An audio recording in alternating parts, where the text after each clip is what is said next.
오늘 함께 볼 하나님의 말씀은 사사기 15장 14절에서 20절까지의 말씀입니다.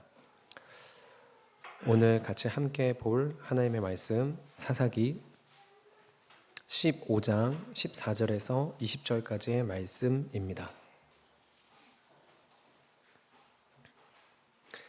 우리 다 찾으신 줄 알고 한 절 한 절 교독하도록 하겠습니다. 제가 먼저 읽도록 하겠습니다. 삼손이 레히의 이름에 블레셋 사람들이 그에게로 마주 나가며 소리 지를 때 여호와의 영이 삼손에게 갑자기 임하시매 그의 팔 위에 밧줄이 불탄 삼과 같이 그의 결박되었던 손에서 떨어진지라.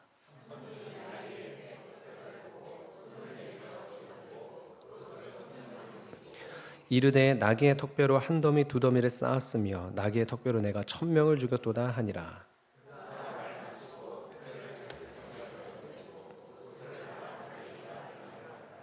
삼손이 심히 목이 말라 여호와께 부르짖어 이르되 주께서 주께서 종의 손을 통하여 이 큰 구원을 베푸셨사오나 내가 이제 목말라 죽어서 할례 받지 못한 자들의 손에서 떨어지겠나이다 하니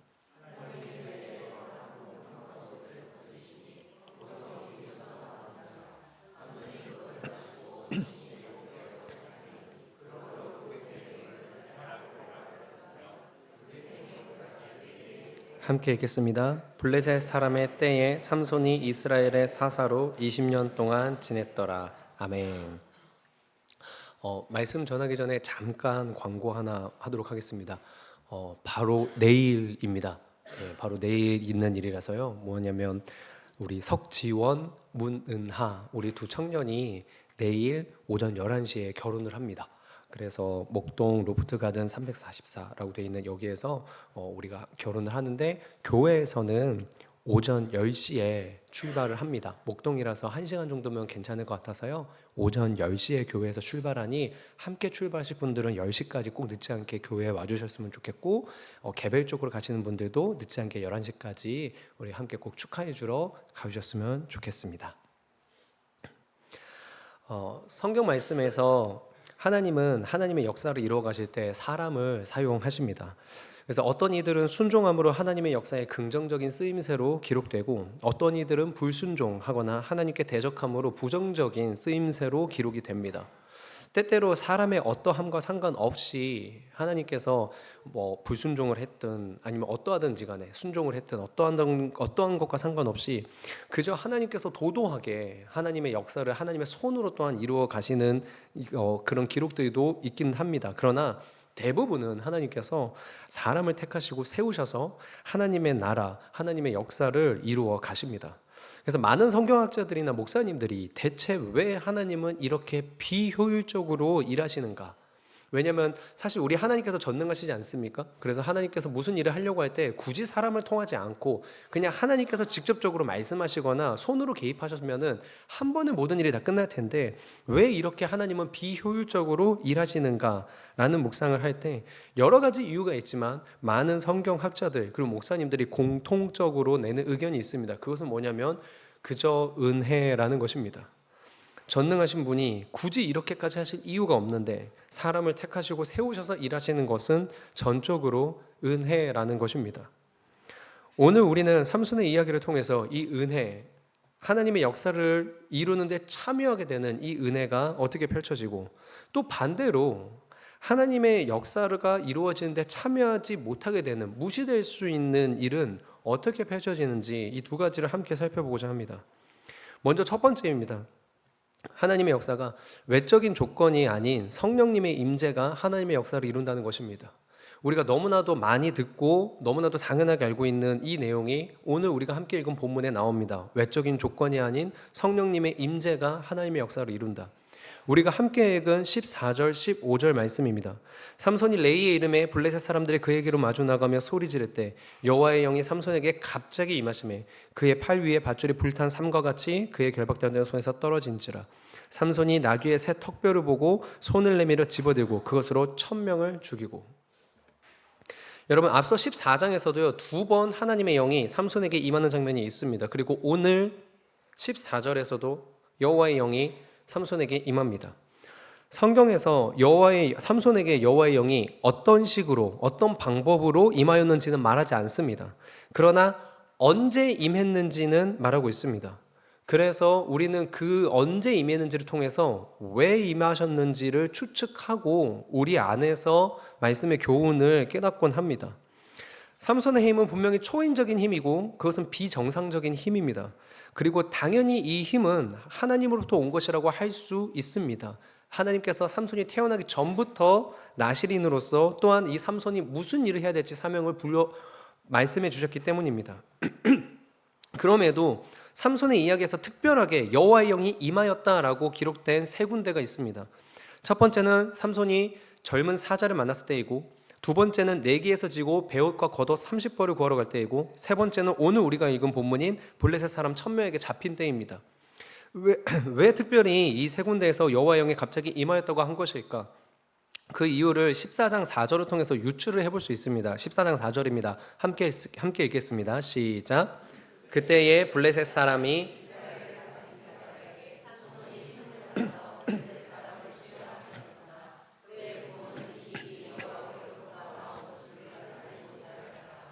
네, 지금 이스라엘은 블레셋의 지배 아래에 있습니다. 근데 그것을 이스라엘 사람들이 너무나 당연하게 여기고 있습니다. 하여 싸울 생각, 싸울 의지가 아예 사라진 상태입니다.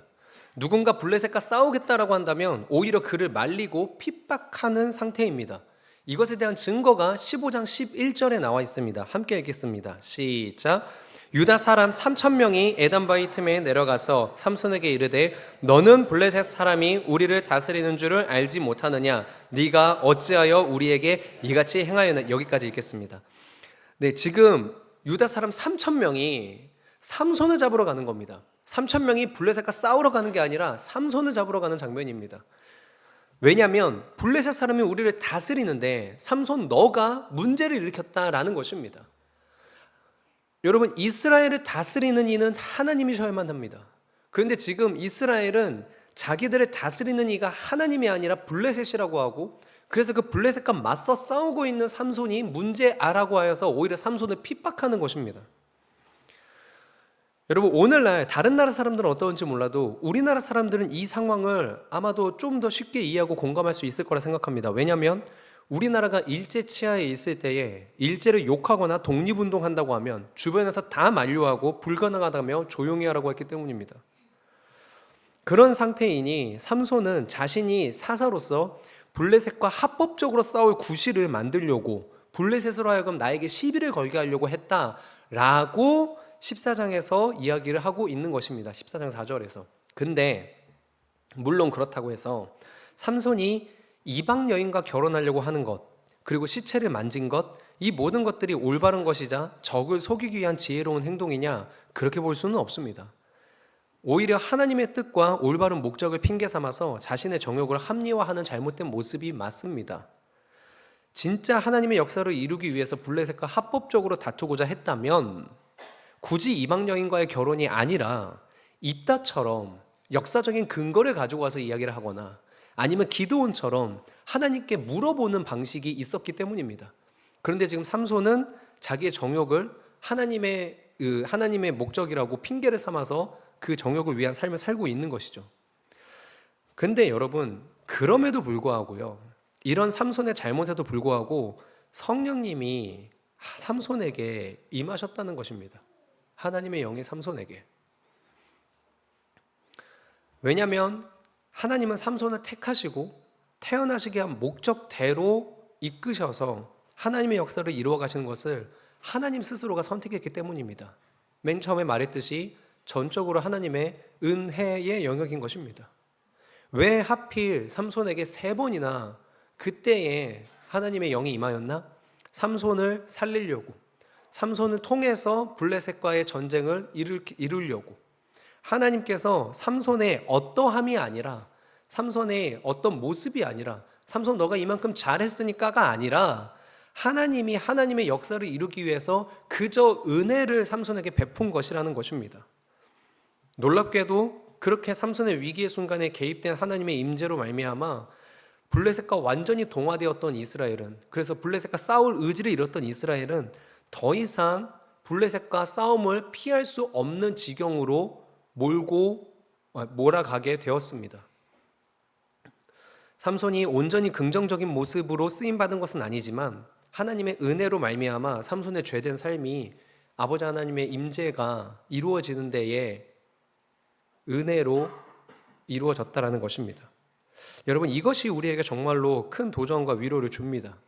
언제 하나님의 영이 임했나라는 걸 따져봤을 때 도무지 하나님의 영이 임할 만한 조건이 없음에도 불구하고 임한 하나님의 영이라면, 하나님의 뜻을 이루기 위해서 그런 것이라면, 우리가 우리의 삶을 돌아봤을 때에도 온전하고 거룩하고 하나님의 기뻐하시고 참 정말로 칭찬하실 만한 일들로 가득 채워져 있지 않은 내 삶을 볼 때에 그래도 희망을 가질 수 있다는 것입니다.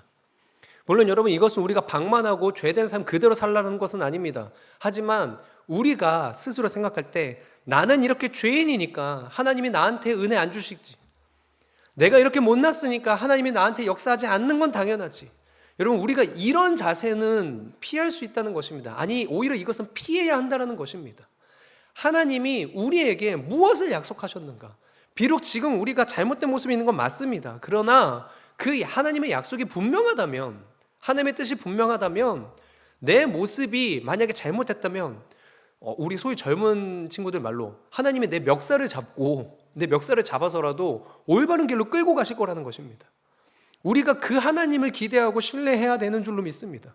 내가 어떠하니까 하나님의 은혜를 주시겠지? 일견 맞습니다. 틀린 얘기는 아니겠습니다. 그러나 반대로 그렇기 때문에 내가 이러니까 하나님이 날 벌하시는 게 당연하지 해서 하나님에 대한 기대감을 포기해버리는 것, 블레셋과의 싸우는 것 자체를 아예 포기해버리는 자리까지 가버리는 것, 여러분, 이것은 오히려 겸손을 가장한 하나님의 역사를 회방하는 교만이고 하나님의 은혜를 차단하게 되는, 스스로 하나님의 역사의 은혜에 동참하지 않게 되는 경우라는 것입니다. 복음서를 보면 분명히 제자들은 다 도망갔습니다. 예수님이 십자가에 달리셨을 때 제자들은 분명히 다 도망갔습니다. 그런데 여러분, 부활하신 주님이 제자들에게 임하십니다. 참으로 비효율적입니다. 부활하신 주님이 제자들에게 임하시고 그들에게 무엇을 하게 하시냐면 기도하게 하십니다. 그러면서 뭐라고 말씀하십니까? 너네들 다른 능력 길러라. 너네들 지금 이제 헬라인들에게 전도해야 되는데 너네 헬라말 모르는구나. 헬라말 배워라. 돈 준비해라. 사람들 모아라. 이런 외적인 거에 대한 거 전혀 말씀하지 않으셨습니다. 우리 주님께서 말씀하신 건 딱 한 가지입니다. 약속한 것을 기다려라. 사도행전 1장 4절입니다. 우리 다 같이 함께 읽도록 하겠습니다. 시작.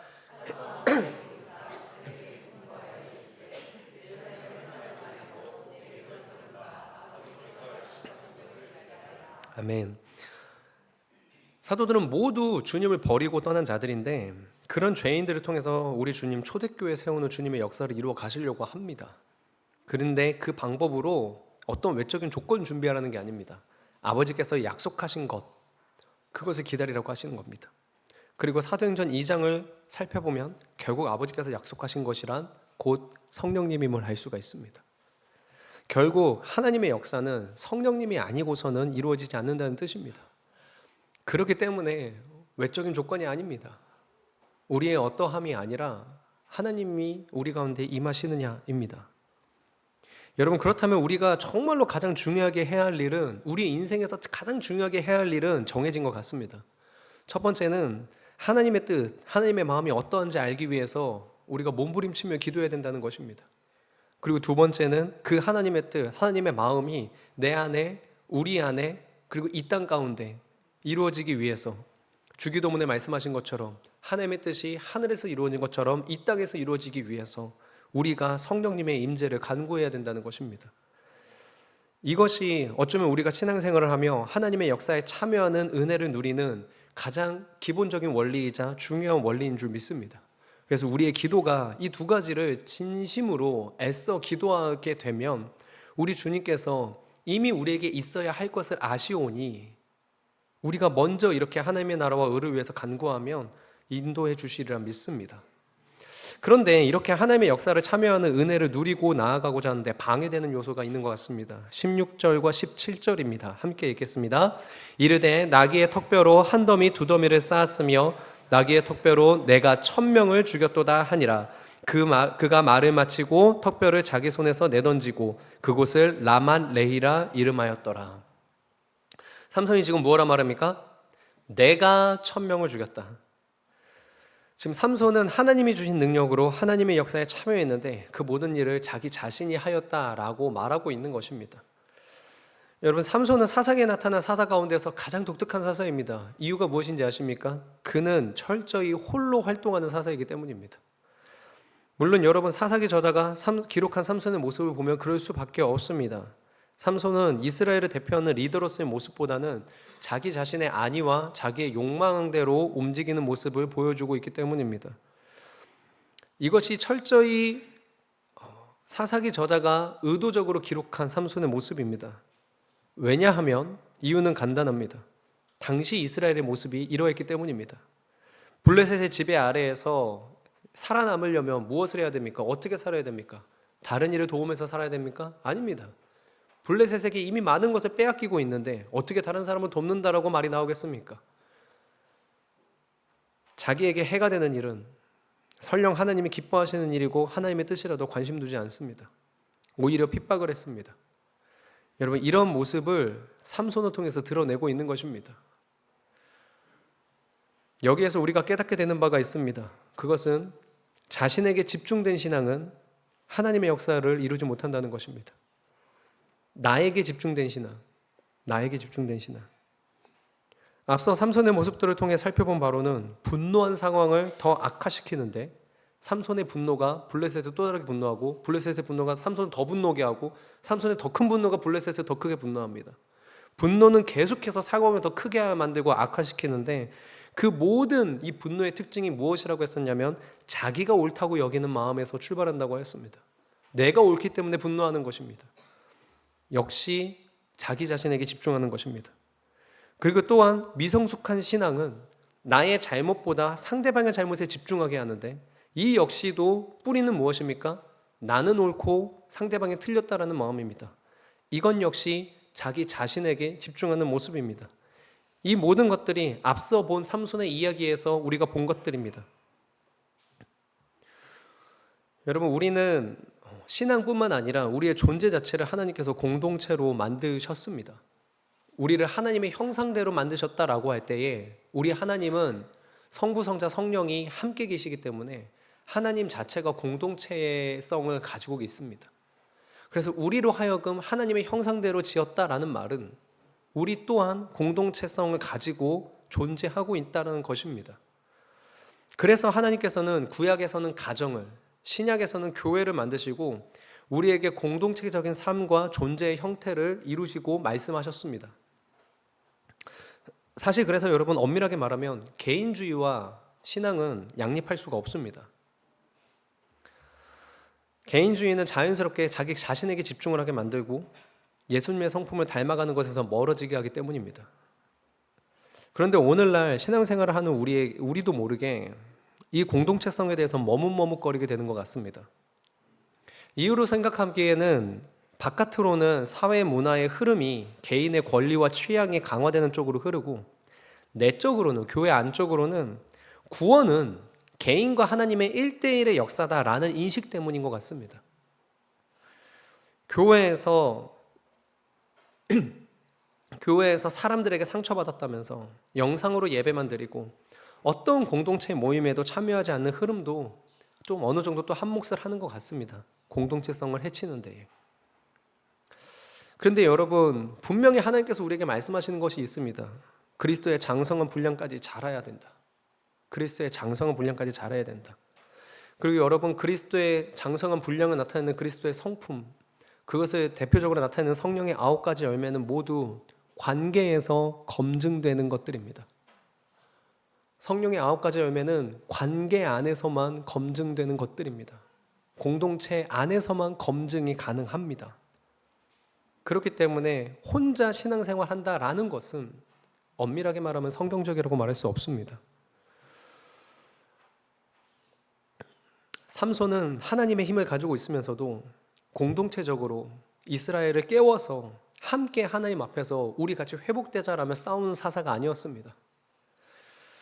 스스로 자기 힘을 믿고 하나님이 주셨으나 자기 것인 줄 알고 자기 힘 믿고 자기 혼자서 행동합니다.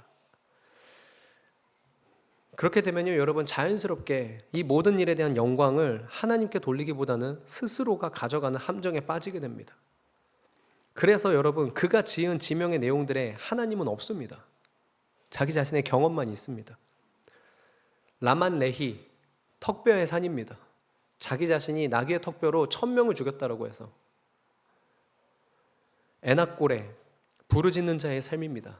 자기 자신이 부르짖어서 샘물이 나왔다라고 하는 것입니다.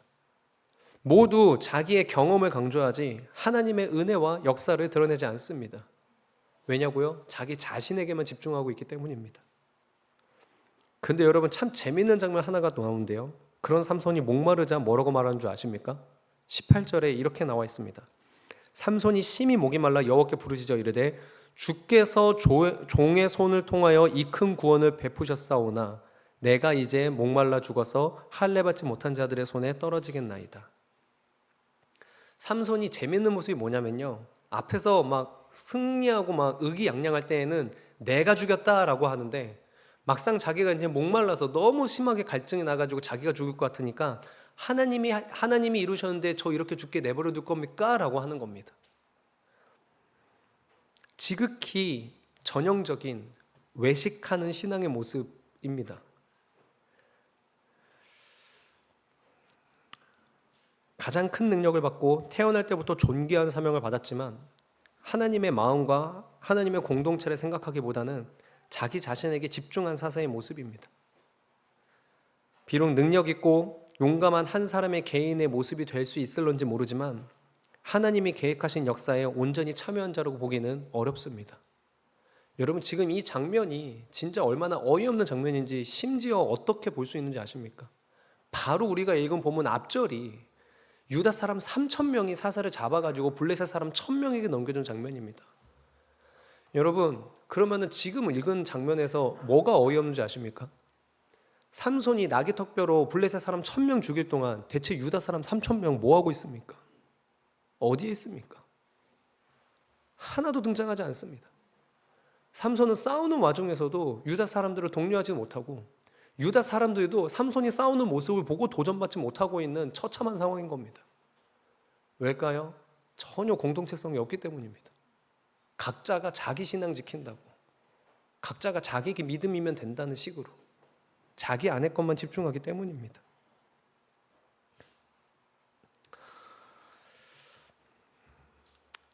여러분 근데 이러한 상황 가운데서도 우리가 그래도 하나님의 은혜를 볼 수 있는 장면은 삼손이 하나님 앞에 이렇게 부르짖었을 때 하나님이 삼손의 기도를 외면하지 않았다는 것입니다.